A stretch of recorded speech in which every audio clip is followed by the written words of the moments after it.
I am the heir to $47 million, and this is what became of me. The Swiss banker's voice crackled through my phone at 3 in the morning, 8 hours after I'd buried my brother Tom in the rain-soaked cemetery on the Upper West Side. "Mr. Eric Landon, we have been looking for you for 15 years. I sat up in my cramped rental apartment, still wearing my funeral suit, still tasting the bitter betrayal I discovered that afternoon. My wife Elena's mascara-streaked face flashed in my memory, not from grief, but from the passionate encounter I'd witnessed between her and my best friend Craig in the back of the funeral limo. "Who is this?" I managed, my voice hoarse from the screaming match that had followed my discovery. "Zurich Private Banking. Your great-uncle Heinrich Landon has passed. You are his sole heir to $47 million. The phone slipped from my hand. 47 million. The number echoed in my head as I remembered Elena's venomous words from 6 hours earlier. "You're pathetic, Eric. Tom was worth 10 of you. At least Craig knows how to treat a woman." I'd found them in the limo after the burial service. Craig's hands tangled in Elena's black dress, her legs wrapped around his waist. The driver had looked away, embarrassed, as I yanked open the door and dragged Craig onto the wet pavement. 15 years of friendship," I'd snarled, landing a solid punch to his jaw. 15 years, and this is how you repay me." Craig had wiped red liquid from his lip, his expensive suit muddy. "Maybe if you'd paid attention to your wife instead of your blueprints, this wouldn't have happened." Elena had climbed out of the limo, adjusting her dress with zero shame. "I'm filing for divorce, Eric. I want the Manhattan house, the cars, everything. You can keep your precious architecture firm and your dead-end dreams." The other funeral guests had watched in horror as our family's dirty laundry aired in the cemetery parking lot. My mother Ruth had begged me to stop, to think of the family reputation, but the damage was done. Now, staring at the phone on my apartment floor, I realized everything had changed. $47 million. Enough to destroy them both. I picked up the phone. The Swiss banker was still waiting. "I'll be on the next flight to Zurich," I said. 3 days later, I sat in a mahogany-paneled office overlooking Lake Zurich, signing papers that made me richer than Craig's entire hedge fund portfolio. Heinrich Landon, my grandfather's estranged brother, had built a pharmaceutical empire and died without children. The lawyers explained that Tom would have inherited if he'd lived, but the car crash had made me the sole beneficiary. "There is one condition," the lead attorney explained. "The inheritance cannot be touched by divorce proceedings initiated before the date of your great-uncle's loss of life." I almost laughed. Elena had filed for divorce the day after the funeral, but Tom had died 3 days before that. Her timing was perfect, perfectly wrong. My phone buzzed with a text from Elena. "Court hearing tomorrow. Hope you've got a good lawyer because I'm taking everything." I typed back, "See you there." The next morning, I walked into Manhattan Family Court wearing a new Armani suit and carrying a briefcase full of Swiss banking documents. Elena sat with her shark of a lawyer, Marissa Chen, both of them looking confident. Craig lurked in the back row, probably calculating his share of my supposed assets. "Your Honor," Marissa began, "my client is entitled to half of all marital assets, including the defendant's architectural firm and the family residence valued at $3.4 million. Judge Harrison nodded. "Mr. Landon, do you contest these claims?" I stood slowly. "Your Honor, I'd like to present new evidence regarding my financial situation." Elena smirked. She thought I was going to plead poverty. I handed the Swiss banking documents to the court clerk. As of 3 days ago, I inherited $47 million from my great-uncle's estate. However, according to Swiss law and the timing of my wife's divorce filing, these assets are protected from division. The color drained from Elena's face. Craig sat forward, his mouth hanging open. "Furthermore," I continued, "I'd like to request a paternity test for my children, Lily and Max. I have reason to believe they may not be biologically mine." Elena shot to her feet. "That's ridiculous! How dare you?" "Sit down, Mrs. Landon," Judge Harrison commanded. "Mr. Landon, what evidence do you have for this request?" I pulled out a manila envelope. Photographs taken by a private investigator, showing my wife's ongoing relationship with Craig Foster. The relationship appears to predate my children's births. The photographs scattered across the defense table, Elena and Craig at hotels, restaurants, even at our own house when I was traveling for work. The timestamps went back 9 years. Lily was 9 years old. Elena's lawyer whispered frantically in her ear, but Elena was staring at me with pure hatred. "You illegitimate child," she hissed. You think money changes anything? You're still the same pathetic loser who chose buildings over his own family. Maybe, I replied calmly, but now I'm a pathetic loser with $47 million in evidence of your cheating. Judge Harrison called for a recess. In the hallway, Elena cornered me near the elevators. You want to play dirty? She snarled. Fine, I'll destroy you. I'll make sure everyone knows what a vindictive piece of garbage you are. Craig appeared beside her, his face flushed with anger. You always were jealous of what I had, Eric. Now you think some inheritance makes you better than me? No, Craig. I think 15 years of friendship meant something. I was wrong. He stepped closer, his voice dropping to a whisper. Elena came to me, not the other way around. She was lonely, neglected. You drove her away. And the kids? Craig's silence was answer enough. I walked away, leaving them both standing by the elevators. The paternity test would take 2 weeks. I had plenty of time to plan my next move. 2 weeks later, I sat in my rental apartment holding 2 DNA test results that shattered what remained of my world. Lily and Max weren't mine, but they weren't Craig's either. They were Tom's. My dead brother had been sleeping with my wife. The man I'd grieved for, whose funeral had exposed Elena's affair with Craig, had betrayed me years before Craig ever touched her. I called my private investigator, Gabe Rourke, a grizzled ex-cop who'd helped me gather evidence for the divorce. The timeline makes sense, Gabe said when I showed him the results. Tom was around your house a lot when you were traveling for work. Elena was pregnant with Lily right after that big project in Chicago. You were gone for 3 months. And Max? Same pattern. You were in Seattle for 2 months. Tom was helping Elena with renovations. I stared at the genetic markers on the lab report. She played us all. Tom, me, now Craig. What do you want to do with this information? I thought about Tom's widow, Sarah, raising their legitimate daughter alone. If this came out, it would destroy her too. But Elena needed to know that I knew. That evening, I drove to the Manhattan house, my former house. Elena had won it in the temporary settlement, but I still had keys. I let myself in through the back door. Elena was in the living room with Craig and her friend Marissa, celebrating with champagne. They were planning how to spend money they thought they'd get from me. The Swiss accounts have to have loopholes, Marissa was saying.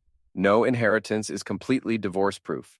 Eric's too stupid to hide money properly, Elena laughed. He probably signed everything the Swiss gave him without reading it. Craig raised his glass. To Elena's freedom and our new life together. I stepped into the room. Sorry to interrupt the celebration. Elena jumped, spilling wine on her white dress. What are you doing here? This is my house now. Actually, it's still legally mine until the final decree. I pulled out the DNA results. But that's not why I'm here. I thought you'd want to know. The paternity test came back. Craig went pale. And Lily and Max aren't mine, but they're not yours either, Craig. I handed Elena the papers. She read them, her face cycling through confusion, realization, and horror. Tom, she whispered, my dead brother, the man whose funeral you used as cover for your affair with Craig. I sat down across from them. How long were you sleeping with both of them? Elena's composure cracked. I didn't plan. Tom was married, Elena. He had a family. You were never here, she screamed. Always working, always traveling, always choosing your buildings over your wife. Tom paid attention to me. He made me feel wanted. Craig stared at the DNA results. This is impossible. You thought the kids were yours? Is that why you started this affair? Some twisted family fantasy? Marissa cleared her throat. This doesn't change the divorce settlement. Elena is still entitled to half of your pre-inheritance assets. I smiled. Actually, it changes everything. Paternity fraud is grounds for voiding our marriage contract. Elena lied about the children's parentage for 9 years. That's grounds for annulment, not divorce. Elena threw her wine glass at me. It shattered against the wall, leaving a red stain on the white paint. You vindictive, illegitimate child! You destroy your own children to hurt me? They're not my children. They're Tom's. And unlike you, I'm not going to destroy an innocent woman by revealing that. I stood up. But I'm going to destroy you. I walked toward the door, then turned back. Oh, and Craig? You might want to check your hedge fund accounts. I had Gabe look into your finances. Seems like you've been borrowing against future returns to maintain your lifestyle. What happens when your investors find out you're broke? Craig lunged at me, but I was ready. We crashed into the coffee table, glass and champagne flying everywhere. He was bigger, but I was angrier. I landed 3 solid punches before Elena started screaming for us to stop. 15 years, I panted, pinning him to the floor. 15 years of friendship, and you threw it away for her. She chose me, he gasped. Even after Tom died, she chose me. I let him up, disgusted. She chose Tom first, you second, and me never. You're welcome to her. As I left the house, Elena shouted after me, I'll ruin you, Eric. I'll make sure everyone knows what kind of man you really are. I got in my car and drove away, but I could hear her screaming until I turned the corner. The next morning, I met with my own lawyer to discuss the annulment proceedings. Elena had struck me to it. She'd already filed an emergency injunction to freeze my Swiss accounts. Can she do that? I asked. She can try, but Swiss banking privacy laws are strong and the inheritance predates her claims. It'll take months to sort out, during which time your assets remain protected. What about the house? That's trickier. It's in both your names and she's living there with the children. I thought about Lily and Max, innocent sufferers in this mess. They thought I was their father. They'd already lost one parent figure when Tom died. Now they were about to lose another. But Elena had made her choice when she decided to lie for 9 years. File the annulment, I said, and prepare for war. That afternoon, Gabe called with interesting news. Craig's in deeper trouble than we thought. His hedge fund is basically a Ponzi scheme. He's been using new investor money to pay returns to old investors. The whole thing's about to collapse. How long does he have? Weeks, maybe days. He's been living on credit, hoping for a big score to cover his losses. And Elena doesn't know? She thinks he's rich. He's been maintaining the facade with borrowed money and credit cards. I smiled for the first time in weeks. Let me know when it all falls apart. I want a front row seat. 3 days later, Craig's world imploded. The Securities and Exchange Commission raided his office, freezing all accounts and arresting him for securities fraud. The story made the front page of the New York Post. Manhattan hedge fund king arrested in $50 million Ponzi scheme. Elena called me, hysterical. You did this. You destroyed him. I didn't have to. Craig destroyed himself. I just made sure the right people found out about it. He's in jail, Eric. They're saying he could get 20 years. Good. Maybe he'll have time to think about friendship and loyalty. She was crying now. Please, Eric. I know we can work this out. The kids need their father. Their father is dead, Elena. Tom died in a car crash 3 weeks ago. I hung up and poured myself a drink. The war was just beginning. Elena's desperation made her dangerous. With Craig in jail and her lies exposed, she had nothing left to lose. That made her unpredictable. I found out how unpredictable when I returned to my rental apartment to find it ransacked. Furniture overturned, papers scattered, my laptop missing, but I wasn't stupid. Anything important was in a safety deposit box at the Swiss bank's Manhattan branch. Gabe met me at the apartment with a crime scene photographer. Professional job, he said, examining the lock. No forced entry, so they had keys or picked it clean. Elena still has keys from when we were married. This wasn't Elena. She hired someone. He pointed to scuff marks on the hardwood floor. Heavy boots. At least 2 men. They knew what they were looking for. I checked my hidden safe behind a fake electrical panel. Empty. What did they get? Gabe asked. Copies of financial documents, backup drives, some cash. I smiled grimly. Nothing they can actually use. The real documents are in Switzerland. My phone buzzed with a text from an unknown number. Back off or things get worse. I showed it to Gabe. Elena's getting creative. Or desperate. Desperate people make mistakes. That evening, I was having dinner at a small restaurant near my office when 2 men in expensive suits approached my table. Mr. Landon, we'd like to have a word. They weren't cops. Too well-dressed, too polite. Private security, maybe ex-military. I'm eating, I said, not looking up from my pasta. This won't take long. The larger one sat down across from me. Our employer would like to discuss a mutually beneficial arrangement. Let me guess. Elena hired you to intimidate me into dropping the annulment.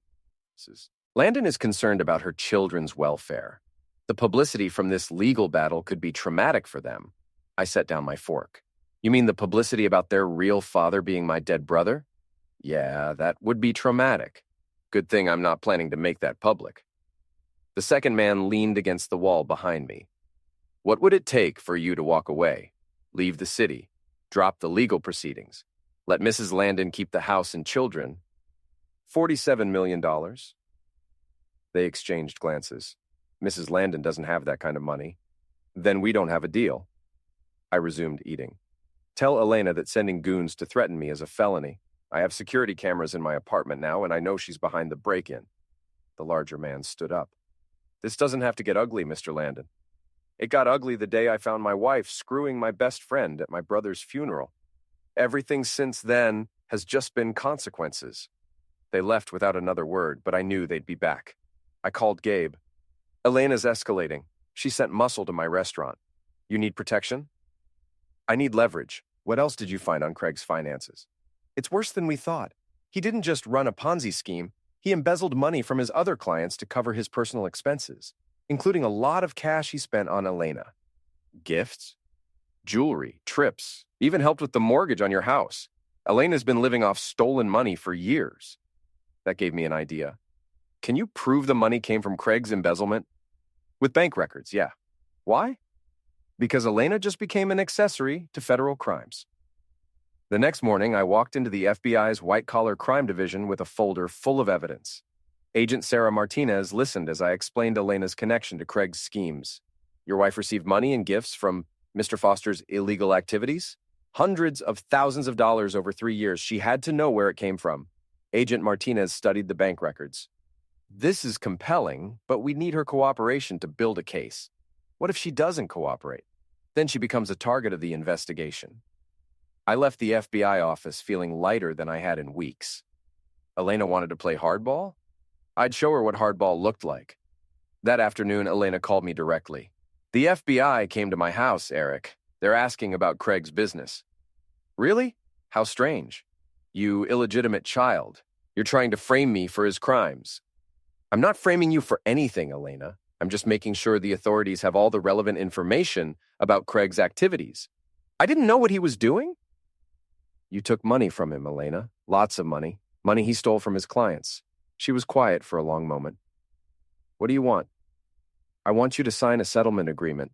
You keep the house, I keep my inheritance, and we both walk away. What about the kids? What about them? They're not mine, remember? They think you're their father. Then maybe you should have thought about that before you lied to them for 9 years.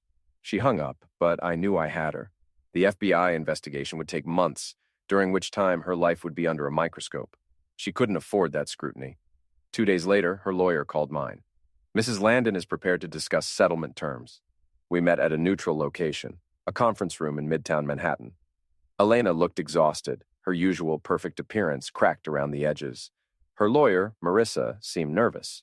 My client is willing to waive all claims to your inheritance in exchange for keeping the house and receiving spousal support. I shook my head. No spousal support. She committed paternity fraud for 9 years. The children need financial support. The children can receive support from their biological father's estate. Tom had a life insurance policy. Elena's face went white. You can't be serious. I'm completely serious. You want to keep living the lie? Fine. But you'll do it without my money. Marissa whispered something to Elena, who shook her head violently. I won't let you destroy my children's lives over your wounded pride. I'm not destroying anything, Elena. I'm just refusing to pay for your lies anymore. I stood to leave. You have 24 hours to accept the settlement. After that, I go public with everything. The DNA tests, Craig's embezzlement, your role in his schemes. Your choice. As I reached the door, Elena called out, What happened to you, Eric? You used to be a good man. I turned back. Good men finish last, Elena. You taught me that. That night, someone tried to burn down my apartment building. The fire started in the basement, in a storage area directly below my unit. The sprinkler system contained it, but the message was clear. Elena was done playing games. I moved into a hotel and hired private security. If she wanted a war, I'd give her one. But first, I had one more card to play. I called Tom's widow, Sarah. I need to tell you something about Tom, I said. Something that might be difficult to hear. Sarah Landon met me at a coffee shop in Queens, far from Manhattan's prying eyes. She looked tired. Raising a 5-year-old daughter alone while grieving her husband had aged her beyond her 32 years. What did you want to tell me about Tom? She asked. I slid the DNA test results across the table. Lily and Max aren't my children. They're Tom's. Sarah stared at the papers for a long time. When she looked up, her eyes were filled with tears, but not surprise. I knew, she whispered. I knew he was having an affair, but I thought it was over. How long did you know? I found hotel receipts in his car about a year ago. Confronted him about it. She wiped her eyes. He said it was a mistake, that he'd ended it. I believed him because I wanted to. I'm sorry, Sarah. I know this is... No. Her voice was stronger now. I'm glad you told me. I've been wondering if I was crazy, if I'd imagined the signs. Elena doesn't know that you know. Sarah nodded. What are you going to do with this information? I explained the situation. The divorce, Elena's escalation, the FBI investigation into Craig. She's desperate, I concluded. She's hired people to threaten me, tried to burn down my building. I need leverage to end this. What do you want from me? Nothing. I just wanted you to know the truth before this gets uglier. Sarah was quiet for several minutes, processing everything. Finally, she spoke. Tom had a life insurance policy. $2 million. If Lily and Max are his children, they'd be entitled to benefits as his dependents, along with my daughter Emma. Sarah's expression hardened. Elena's been living off stolen money while Tom's legitimate daughter goes without. I hadn't considered that angle. The insurance company would require DNA tests to prove paternity. Then let's give them DNA tests. That afternoon, Sarah and I went to the same lab that had tested Lily and Max. We provided samples from Emma and requested comparison tests with the previous results. While we waited for confirmation, I prepared for Elena's next move. It came sooner than expected. Gabe called me at my hotel room at midnight. Elena's hired professionals, not the amateurs from before, real muscle, ex-military contractors. How do you know? Because they grabbed me outside my office an hour ago. Wanted to know where you keep your important documents. Are you okay? I'm fine, but they're serious, Eric. These aren't guys who'll be satisfied with intimidation. I checked the locks on my hotel room door. What did you tell them? Nothing, but they'll figure out you're using Swiss banking security. They might try to grab you when you go to the bank. Then I won't go to the bank. I'll bring the bank to me. The next morning, I arranged for my Swiss banking representative to meet me at my lawyer's office. The building had good security and multiple exits, but Elena was thinking ahead of me. As I walked into the building's lobby, I spotted two men in suits reading newspapers by the elevators, two alert, two positioned. Elena's contractors. I turned around and walked back outside, then called building security. This is Eric Landon. I have a meeting with Patterson, Wells, and Associates on the 15th floor. There are two men in your lobby who I believe are planning to attack me. Sir, are you certain? Call Agent Sarah Martinez at the FBI. She'll confirm that I'm involved in an ongoing federal investigation. 10 minutes later, NYPD officers escorted the two contractors out of the building. I went up to my meeting, but the message was clear. Elena was running out of time and options. That evening, she called me directly. This has to stop, Eric. I agree. Sign the settlement. I can't. If I admit to paternity fraud, I'll lose the children completely. You'll lose them anyway when the truth comes out. There has to be another way. I thought about Sarah, about Emma, about the $2 million in life insurance benefits that belonged to Tom's real children. There is, I said, but you're not going to like it. What? Tell Lily and Max the truth about their father. Let them collect Tom's life insurance benefits. Split the money with Emma. She's their half-sister. Elena was quiet for so long I thought she'd hung up. They'll hate me, she finally said. They'll hate you more when they find out you lied to them for their entire lives. And if I do this, you'll drop the annulment? I'll drop everything. The FBI investigation, the annulment, all of it. You keep the house, I keep my inheritance, and we never see each other again. I need time to think. You have until tomorrow. After that, I'm filing a civil suit for paternity fraud and demanding restitution for 9 years of child support I paid for children who weren't mine. She hung up without another word. The next morning brought unexpected news. Craig had been found dead in his jail cell, an apparent self-harm. He'd left a note confessing to the Ponzi scheme and apologizing to his sufferers. Elena called me, sobbing. He's dead, Eric. Craig ended himself. I'm sorry for your loss. You're not sorry, you're glad he's dead. She wasn't wrong, but I didn't say that. This doesn't change anything, Elena. You still need to make a decision about the children. How can you be so cold? A man is dead. A man who stole $50 million from innocent people and destroyed dozens of lives. Forgive me if I don't mourn him. I loved him. You love Tom, too, and me, supposedly. You have a funny way of showing love. That afternoon, Elena's lawyer called with her decision. Mrs. Landon accepts your terms. She'll tell the children the truth about their paternity and file for Tom's life insurance benefits. In writing? We're drawing up the agreement now. 2 days later, I sat in the same conference room where this had all started, watching Elena sign papers that would end our marriage and her lies. She looked broken, defeated. The fight had gone out of her completely. The children want to see you, she said without looking up, to say goodbye. That's probably not a good idea. They don't understand why you're leaving. They still think of you as their father. Then you need to help them understand. That's part of being a parent, dealing with difficult truths. She signed the last page and pushed the documents across the table. I hope you're happy, Eric. You've destroyed everything. I didn't destroy anything, Elena. I just stopped pretending it wasn't already broken. As I left the conference room, I felt a weight lifting from my shoulders. It was over. Elena would keep the house and face the consequences of her choices. The children would learn the truth about their father and receive the financial support they deserved. And I would start over with $47 million and no illusions about love or loyalty. But Elena had one final surprise waiting for me. As I walked to my car in the parking garage, she stepped out from behind a concrete pillar. She wasn't alone. One of her contractors stood behind her, his hand inside his jacket.